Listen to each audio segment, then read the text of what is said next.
Bonjour, aujourd'hui je vais vous faire une vidéo de pêche au gardon. Aujourd'hui je pêche à la Meuse. On est parti en week-end et là il fait pas très beau, mais je vais essayer quand même de pêcher du gardon.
Là je ne sais pas si vous pouvez le voir, mais je reçois des toutes petites touches.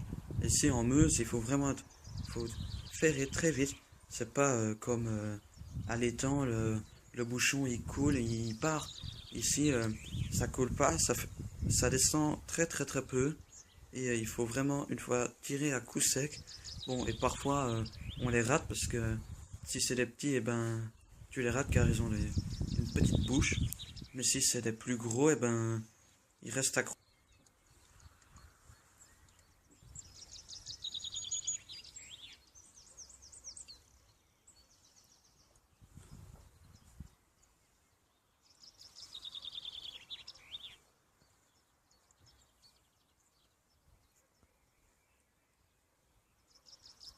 Avant, je pêchais une truite de 35 centimètres. Et malheureusement, j'avais oublié mon téléphone dans le mobil-home.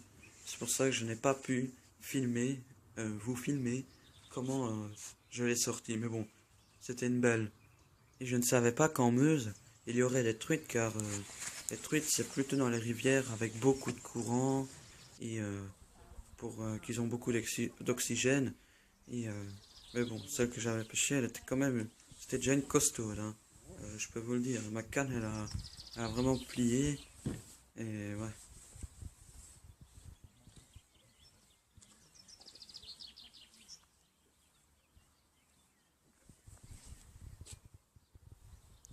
Pour la pêche au gardon, eh ben, il faut pas des gros bouchons, juste des bouchons de 1 gramme. On appelle ça des bombettes. Puis vous mettez du plomb et surtout ne mettez pas des hameçons en dessous de 14. Pas de 12, de 10. Il faut du 14, du 16 ou du 18. Mais le maximum de la plus petite taille, c'est du 20. Car elles ont vraiment une toute petite bouche. Si vous mettez un trop gros hameçon, eh ben, vous n'en aurez jamais. Et oui, si vous pêchez au moulinet, c'est un peu plus dur, surtout en Meuse, car il y a du courant et il y a beaucoup de vent. C'est pour ça que c'est mieux de pêcher avec une canne à coups de 6 mètres ou 13 mètres même. Et comme ça, c'est beaucoup plus facile, surtout pour ferrer.